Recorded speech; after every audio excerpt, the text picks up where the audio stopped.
For our first meeting, a bunch of current students and alumni from Ithaca were asked to work on a feature film this past summer and in Ithaca and nearby Cortland.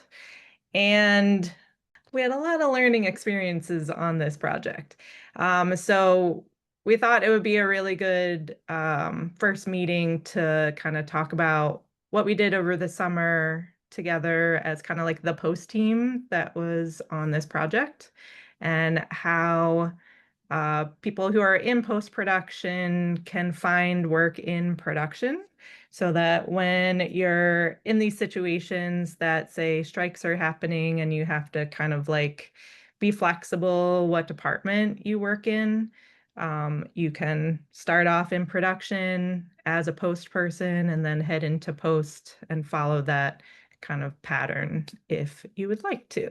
So what are these jobs? We've got two people here who um, I would like to call them our Park Post originals, even though Nick was year two. I was late. Um, and so they're going to talk about all these either misconceptions about certain jobs that you might have heard of, and it's something completely different from what you thought it was. But you get hired for it anyway, and then you got to figure it out. Um, so that's what they're going to talk about. So we've got Nick and Sam, and take it away. All right. Well, I'm gonna share my screen. You're gonna have to give me like 20 seconds. I used to know how to do this very fast. Now you only see my background.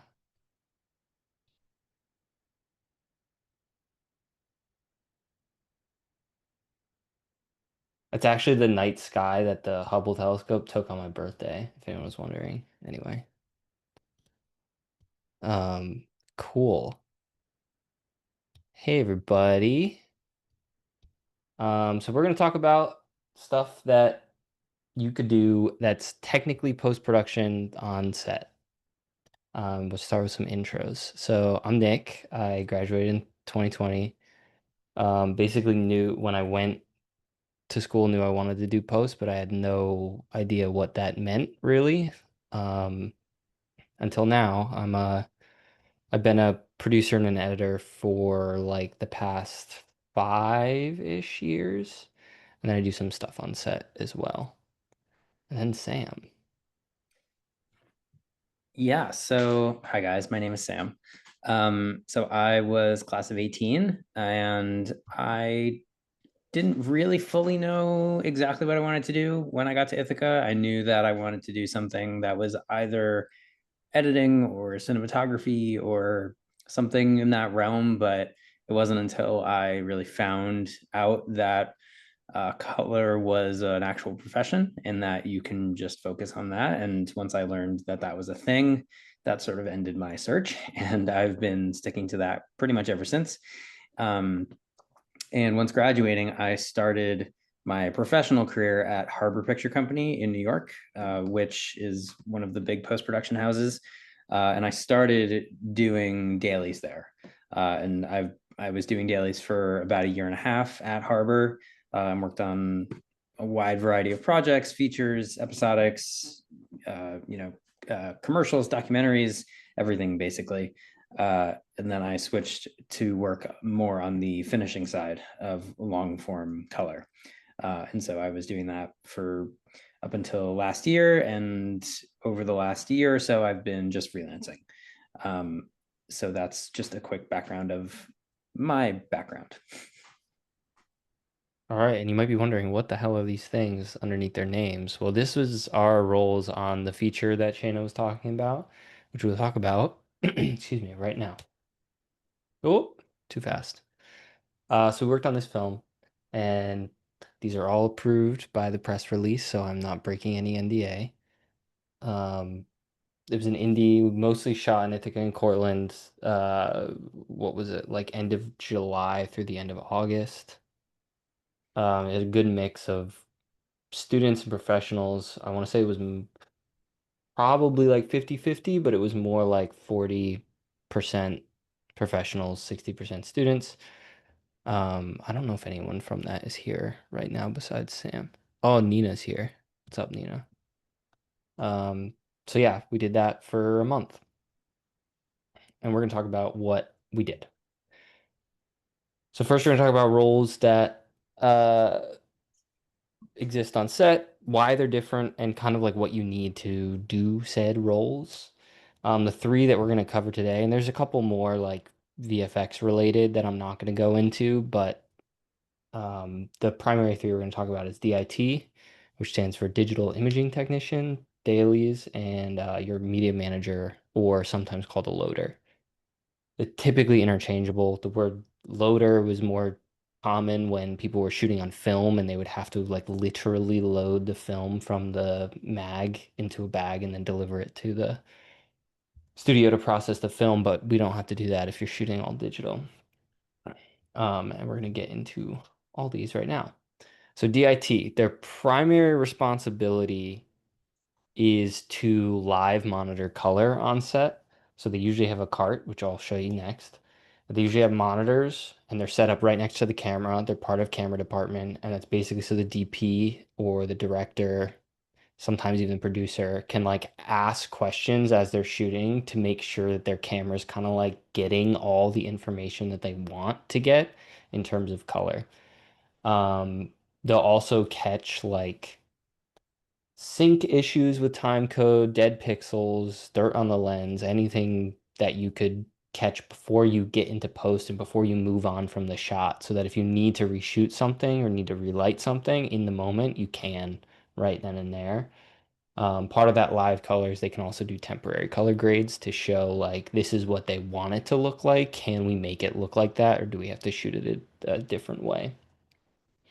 So that's the DIT. The things they use primarily is they usually use Resolve and some sort of color board. There's other programs too that can do what the DIT does. I'm not super familiar with them, but Resolve is a good option. And this is the cart I was talking about. Typically, DITs, when you get hired as like a DIT, you'll show up with your own cart that has this kind of rig. So in this one, for example, they've got a cheese grater Mac, a bunch of storage in here, a couple keyboards, a Stream Deck, and then two monitors, and then power and on offload, ingest, all this sort of stuff. It a little bit depends on what specifically or what job you're specifically on and what they're looking for out of a DIT, but I guess more strictly speaking, the DIT is primarily involved in the image, less so, but obviously fluctuating with offloading of media as well. But some DIT cards might not have any storage at all. Some DIT cards might be more storage forward, I guess you could say. It really comes down to the capabilities of the DIT as well as what the production wants out of them. Which is a great point, because I guess I'll talk about it after we get to it. But I was hired for this feature as a DIT. I did not have any of this. We'll talk about why, excuse me, we'll talk about why uh, and how that transpired later. And then we're going to go to dailies, which is what Sam's job was on set. Sure. So my job on this production was doing dailies. And dailies often works very closely with the DIT on set. Oftentimes, the sharing of the handoff between dailies and the DIT is sometimes it changes a little bit depending on each job. More often than not, it's generally handing off any sort of color grading that they did on set to the dailies colorist, so that whatever the DP or the director or anybody on set saw on their monitors, that gets passed through the dailies process. So anything that they saw on set can be seen through editorial, through the conform, all the way through into final colors and through VFX. So everything is consistent. but there's also, any other number of notes relating to the actual media itself. If there's dead pixels or corrupt frames or anything like that, that can also be part of the handoff between the DIT and Dailies. But once it does get in the hands of Dailies, it is then that person's responsibility to essentially process the negative. It's not technically a negative because it's digital, but if all these cameras are shooting raw formats, which are not viewable really until it gets debayered and rendered into a file that can be streamed or played back easily by another piece of software. So they will do that process. They will sync the video with corresponding audio files. They will make sure that everything is labeled and logged, and everything that was shot on set is accounted for. So making sure that there's no missing shots, if the director circled a take, making sure that all of that is accounted for and goes through into the edit. So they're in charge of making sure basically that everything was captured properly, that everything syncs properly, and all of the footage is watchable. And once they do all of that, once they apply color, the CDLs from the DIT, depending on the job, they might actually do manual grading to fine tune the color grade even more. But once all of that is done, they will then render out all of that media, generally one copy for editorial and one copy that goes to some streaming platform. Pix is probably the most popular in the industry, but there's a million others. The one that we used was made by Sony. Sometimes it's just a Google Drive link, but generally it's a copy for the editor and a copy for pretty much everybody else to view. Sometimes it's uploaded to the internet, sometimes it's put on a drive, and a PA will just pick up the drive. But that's kind of the basic process, is that the Dailies operator will gather everything, video and audio, and sort of marry it all together and create the files that are then used for the edit, and also ensure that all of that sort of metadata about the files gets carried through the rest of the post process, so that when it comes time to do the final conform, everything comes back together very nicely. I'll also add, I had one job like a year ago, 2 years ago, where they almost didn't hire a dailies person, and I had to convince them basically how much they were shooting, that they would probably want to look at what they were shooting overnight. And it turns out after we shot a day, they watch the dailies and they go, "Oh, we should get X shot." Oh, my power just went out. Yo, wait. How do I have internet? Sorry, guys. Uh, anyway, I guess that worked. I guess we're good. That's why you plug your internet into a backup battery. Well, then it would have been down anyway, regardless. So I had this job where they didn't want dailies, and basically after they watched the first day of dailies, it convinced them to get an additional shot the next day to help fill in their coverage, and then it cut their scene very easily when they got to post. So it's helpful for review as well. Anyway. Thank you, Nick. Okay, so on to the tools that are often used. For this job, for this movie that we just worked on, I did dailies in DaVinci Resolve. Resolve is a very versatile tool. It is very much a jack of all trades these days, but even Resolve has had these tools for a long time now, just to create dailies, since version 9. I found out today as I Googled it. But it allows for, the reason why you would use something like Resolve over something like Premiere is because it offers you a lot more control over your metadata, over your color pipeline, over the deliverables that you're able to create.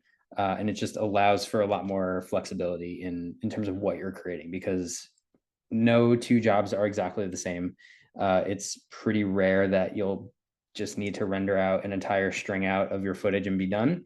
And so Resolve allows you to create all kinds of different deliverables depending on what kind of burn-ins you want, what kind of information you want embedded into the image for the editor or for the director to review. especially if you're doing any sort of color grading on top of what the DIT has done on set. It allows for that as well.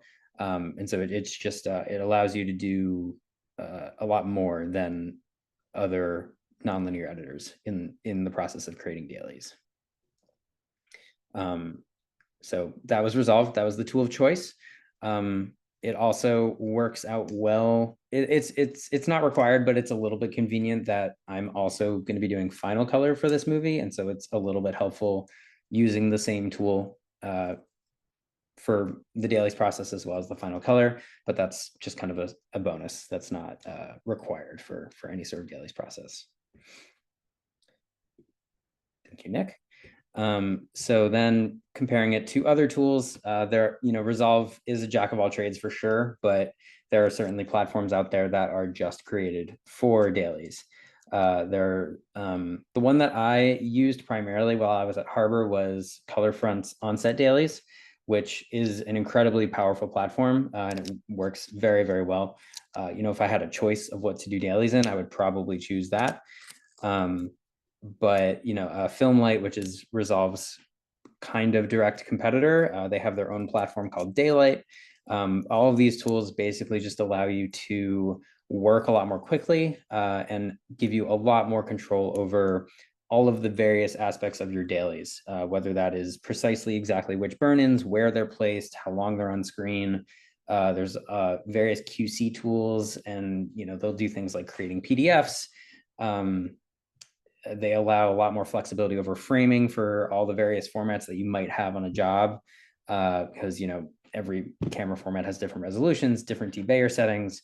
So there's just a lot more flexibility, and more often than not, these platforms are also kind of turnkey solutions. So it's more than just like installing the software on your Mac. When you buy into these platforms, they basically give you the whole system. Some even come with their own storage.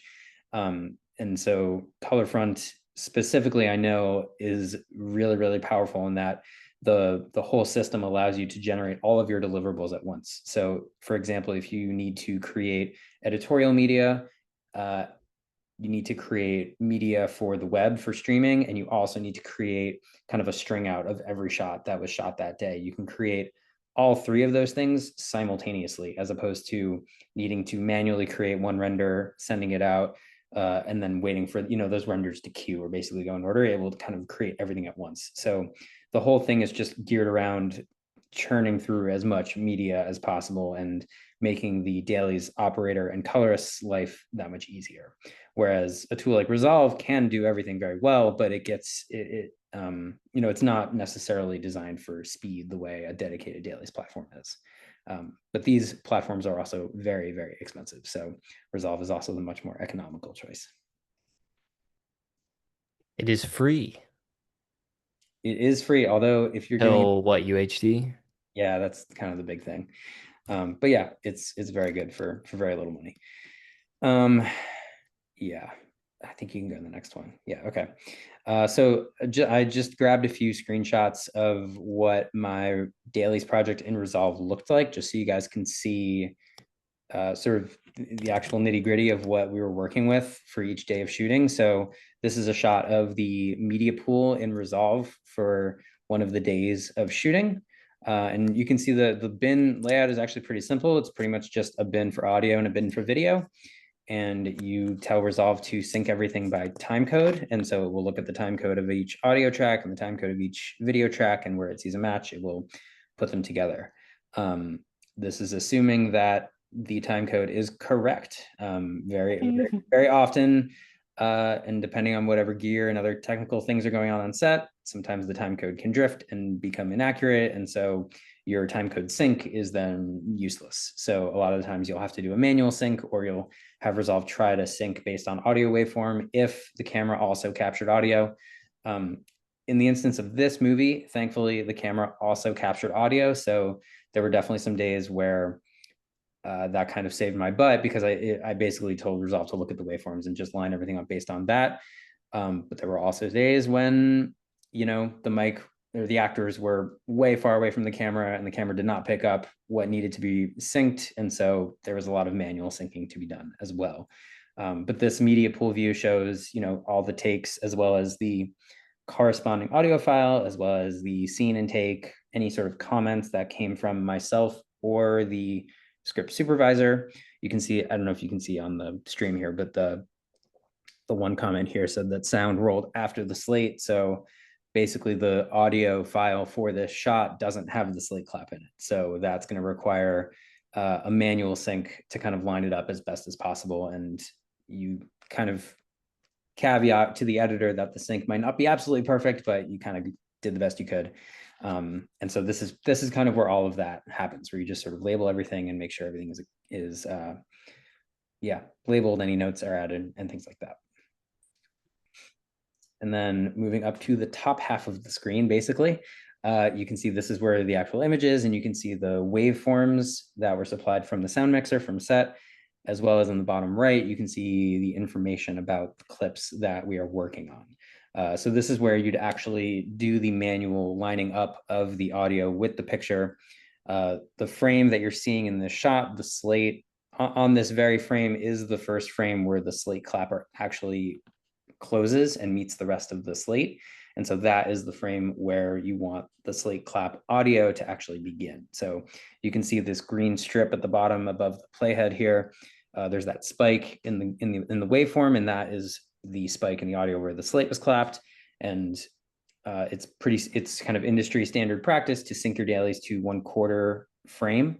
So you really want the full sound of the slate clap to be starting at the very beginning of the frame. So, if say this was a timecode sync and you tell it to sync it automatically, it might land where the slate clap actually occurs, half a frame behind the playhead or half a frame in front of the playhead. And so technically it's incorrect to have the slate clap after the frame starts. So you want to line up the slate clap as close to the beginning of that played frame as possible, since everything is 1/24 of a second. Other things to note in this screenshot, you can see that our media that we're using for the dailies is actually only 2048 by 1080 and ProRes 422, which is actually pretty low resolution and not a super high quality piece of footage. The reason we were doing this is because our main A camera for the shoot was a red camera that was shooting 8K RAW. And to make everybody's lives easier, especially mine for dailies, we used the built-in proxy feature in the red camera to shoot these ProRes files side by side with the original RAW files as well. So these RAW files are obviously much lower resolution, but it's perfectly serviceable for just cutting picture. And this basically became our source for creating the dailies. So all of the dailies that are going to be seen by the director, DP, editor, producers, anybody else who's going to be looking at this movie from now until basically the finishing process is going to be looking at this image. And so this became our source, even though it was a little bit low res. The dailies are only HD anyway, generally. So, there's a tiny bit of a resize that's happening on these files, but it makes a perfectly good image for dailies. So the fact that I was able to do dailies using these ProRes 422 files instead of the 8K RAW files saved hours and hours every day. So I'm eternally grateful that Nick did some testing with the camera department and found out that we were able to shoot proxies. So basically in the screenshot, you can see all that information. On the right is the waveforms, and you can see where it's lined up. And on the left is the picture, and that's where that happens. And then so once all the audio is synced, everything is labeled, all the takes, all the circle takes are checked off, any notes are added, any flags raised to production, you're going to render out all of the dailies that were synced, and this is happening on the deliver page in Resolve. The way that I had these deliverables set up, there were basically 2 deliverables. One was for the edit and one was for web. So for the edit, which was happening in Avid, I rendered out the MXF media that Avid expects, and I used these custom metadata tags to label everything so that this is actually for the web, but not for the Avid. For the Avid, it was just the real name, which was embedded in the file name. But the metadata tags you see here are actually for the web deliverables, and these are pulled from the metadata that I punched in the media page, which you saw a slide ago. So that information, then this is one of the reasons why Resolve is a very good platform for this, is that it allows you to use that metadata throughout the process. So I'm able to use these metadata tags for the roll card number, the scene and take, and so that will label everything on render for me. I will just say, in comparison, Premiere does not do this easily at all. It's very difficult to do exactly what this is.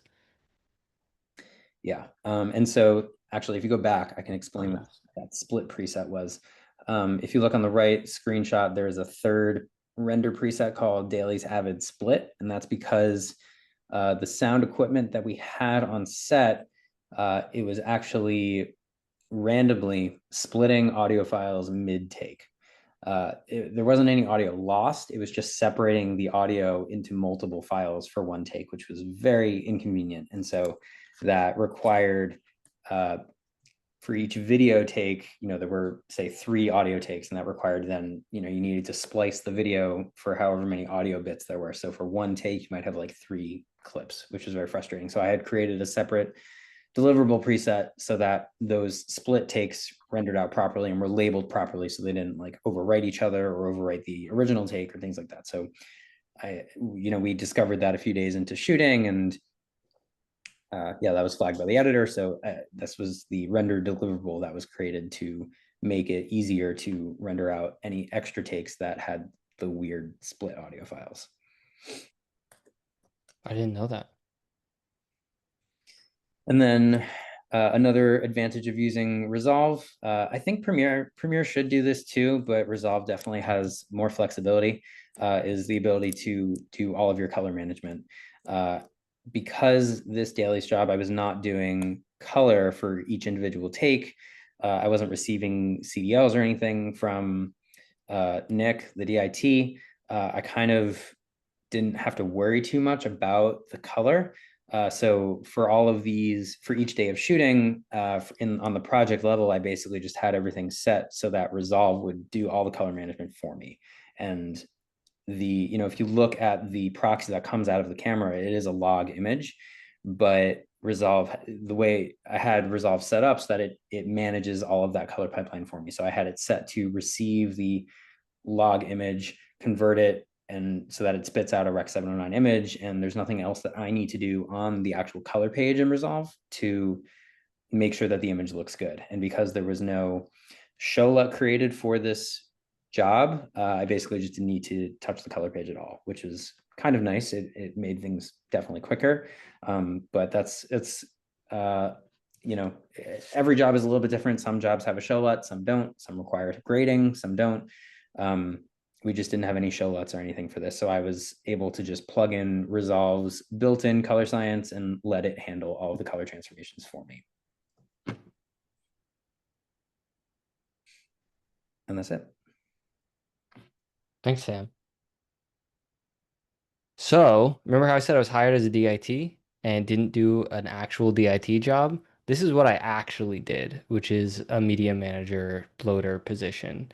And basically, the primary responsibility of that person is to make sure that media from the camera gets offloaded onto at least 2 different backups when they take the card.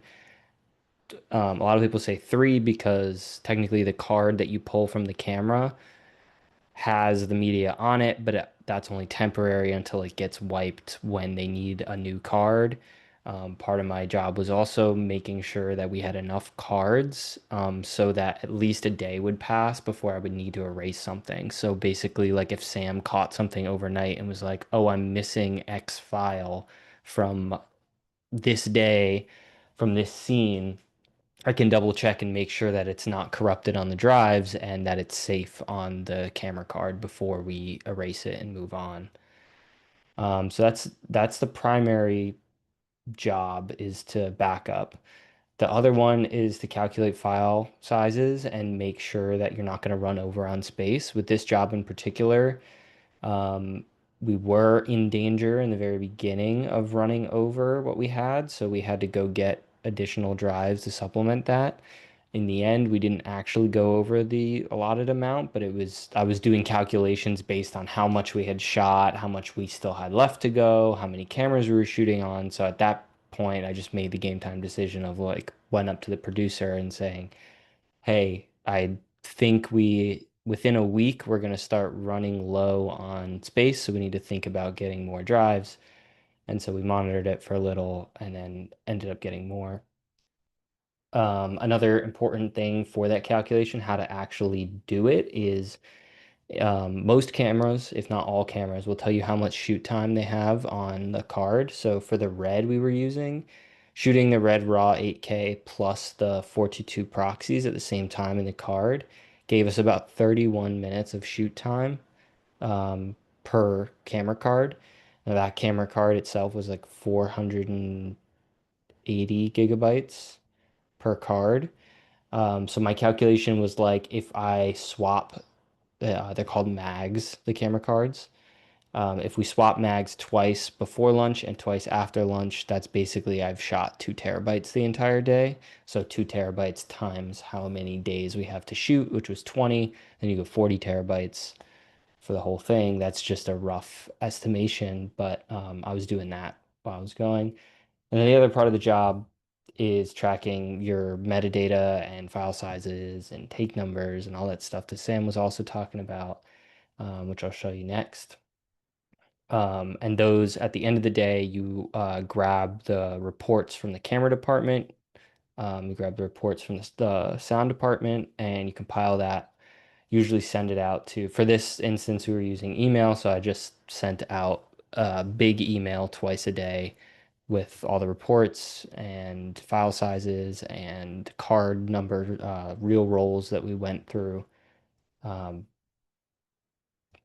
so what does this actual job look like? So what you need for it is you need some sort of like file transfer software. You can't just use Finder, um, and you can't use Hedge. I don't know if anyone's heard of it. I don't know if anyone still uses it.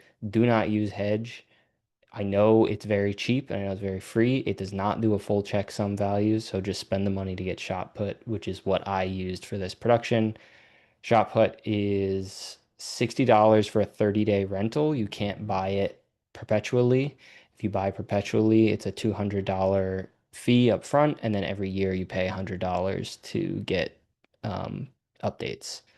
So it's not the worst thing if you're constantly booked on DIT gigs, but, or not DIT, oh my God, I did it to myself. I'll explain why this is confusing later, I promise. If you're booked on media managing gigs, it would make sense to buy a yearly subscription, but I would argue you should just go for Silver Stack, which is not something that I'm super familiar with, but it's very standard in most of production. It does a lot of the things that Resolve does. It does a lot of the things that Shotput does and better, and it's faster. It's also much, much more expensive. So if you have the jobs to sustain that license, that's what I would do. Um, and then in terms of hardware, you just need to bring cables, a computer that has high enough RAM to be able to process and move stuff. I needed a hub to help manage how many things were connected in. And then depending on the production, you might need to bring card readers. A lot of productions will supply card readers because they're the ones who are supplying the camera. And usually camera rentals will also include card readers. But I've met a couple media managers and DITs that have every card reader for every type of card that you could imagine. And it's usually the safer bet to come prepared, but obviously those cost money, so it's kind of a game time decision. And then on top of that, to manage your metadata and your file size and all that stuff, you can use any sort of data input software. I used Airtable because I'm familiar with it and I know how to make it do what I want. But obviously, you can use Google Sheets, which is free, or Excel. And then just to give you an example of what shot put looks like. So when I was offloading, you see all these dates over here. This was all from production. And you'll see like B18, A50. These are the card numbers. So B indicates that it's the B camera and A was the A camera. And then these just went up by one every time we shot a card. The difference between break and wrap is break is everything you shoot from when you start set till you go to lunch. And then wrap is everything from after lunch until the end of the day.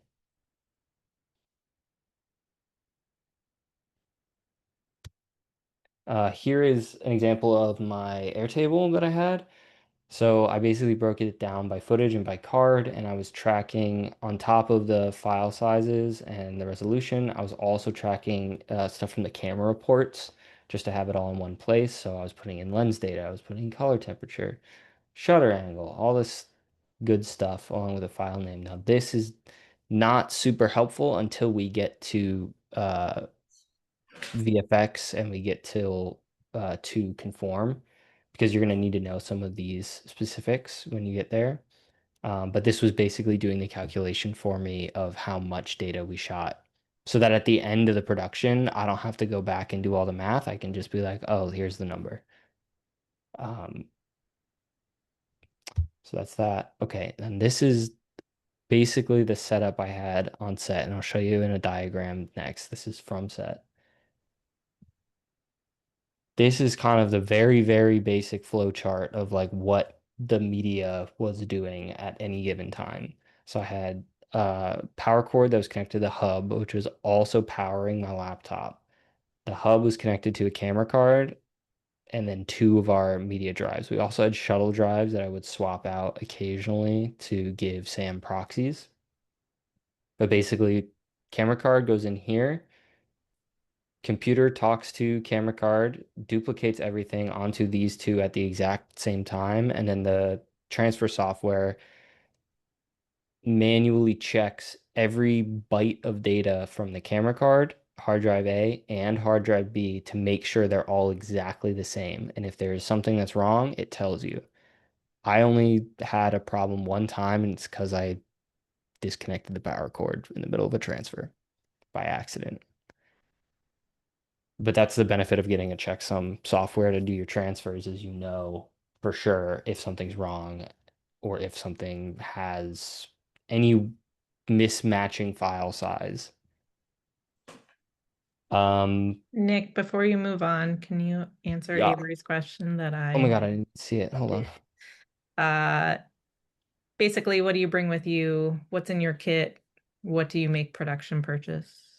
My kit is my computer, hubs and cables. The software, I mean, it depends on the production and how low or high or mid tier budget it is. For this one, I charged back the $60 rental of the software. But it kind of all depends. Some people, what they'll do is when you're freelance and they give you a rate, you can say, okay, that's fine, but can I charge a kit fee? And basically you tack on like, I was paid a day rate, so tack on like 20, $30 to the day rate. And then over the course of the production, that 20, $30 adds up to then cover the cost of the gear and the software that you have to bring to set. I don't know if that answers your question, Avery. I think so. I think it's a little bit different for each DIT. Some But it's DIT very different. Yeah. invest in some bits and some don't. But like I think, for example, hard drives seems is like would be pretty common for that to be on the production. Yes. Hard drives 90% on the production. I've had one instance where it wasn't, and that was a bad time.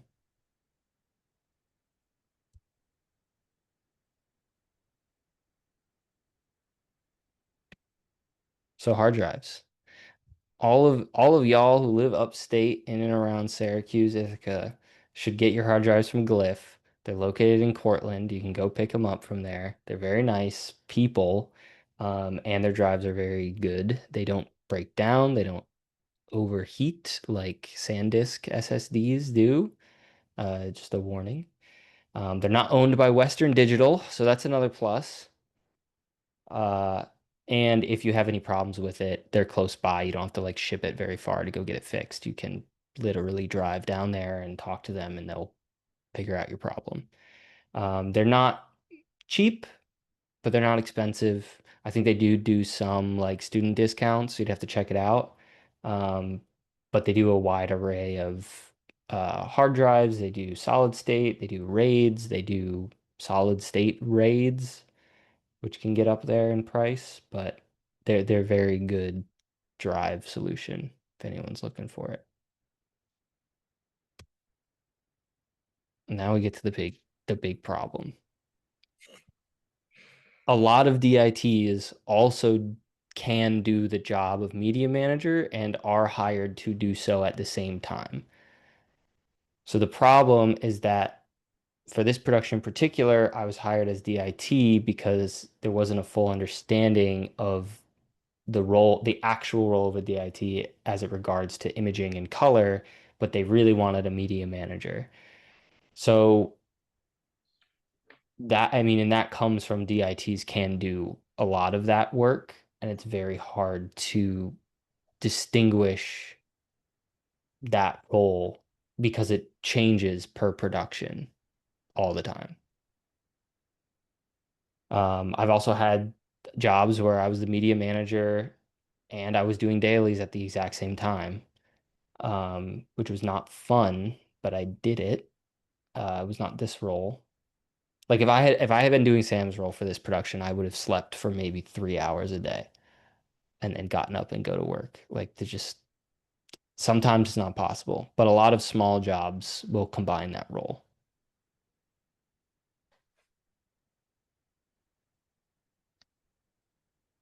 And we're done. So I went Okay. very fast so I could get questions. About dailies or DIT or media or post or anything. Any question you want. I don't know if I mentioned this in the beginning, but I will also be doing the final color grading for this movie whenever that happens, months from now. So any questions relating to the final color as well? Ooh, we got Brendan's asking a question up here. Hi, yeah, thank you so much for coming to talk about all the various different positions. I was wondering if both of you had any advice on just preparing and developing proficiency in different post-production skills to kind of qualify for when applying for positions such as DIT or media manager. Yeah, I mean, for me, media management is I'm an editor through and through, but also producer. But a lot of my editing knowledge is very, very, very helpful in doing media management because you already know what codecs are. You know, like, excuse me, how big an MOV will be compared to an MP4. Or, there's a compression rate, whatever. Like having the base knowledge of an editor of organization is very helpful in going into a media management role. Um, but the primary thing is organizing. Like organization is very, very important. So if you can practice your organization by keeping your personal files and like I give myself that exercise when I do my taxes. I like make sure everything is like super organized and easy to find, and then I'm like, okay, well, that's how I should apply to work as well. I don't know if that answers your question at all. Yeah, that's helpful. Thank you.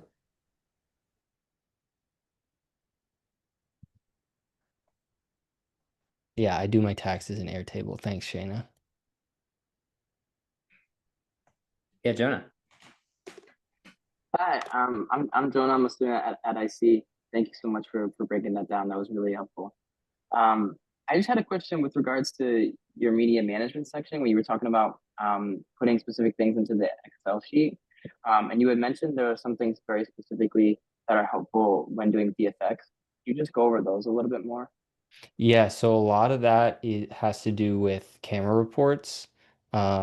So that will include like lens data, which means like what type of lens are they using? What's the focal distance of it?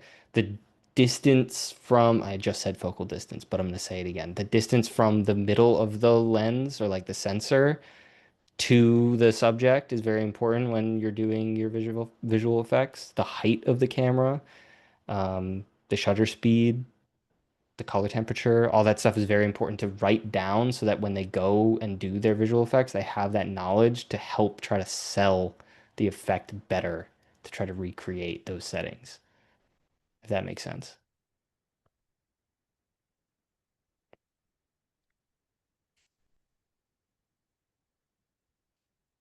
Sky? I think this is more for you, Sam, but obviously it can be for anyone. So I'm just getting into color, like I was just learning Resolve this summer. So when you do different clips, do you try to kind of do it all on your own, or do you use like the match clips? Like how do you kind of go between matching clips from different settings and trying to make sure they all look the same? Because I'm kind of struggling with that. So Generally, when matching clips, like say you're working on a scene, any scene, usually with traditional coverage, there's, you have a wide and then you have various close-ups or mediums. I usually find it's helpful to start on the wide, because that way you're seeing everything in the scene and you can kind of see how the light is hitting everything in the scene, and that can kind of become your master. And then as you go to, an over the shoulder or a revert, or any sort of reverse shot, any other angle in the scene, you can always reference that master wide shot. So that's kind of like the basic strategy to matching different clips in a scene. But yeah, there's, every scene has its quirks, and not every scene not every scene has a wide, and sometimes you just go in order. But yeah, that's the general framework.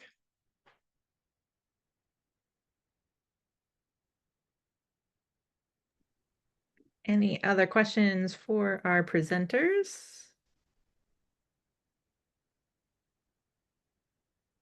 All right. Moving on. I want to thank Nick and Sam for coming back and being our first of the second part of the year and doing a great job on this feature. You're so welcome.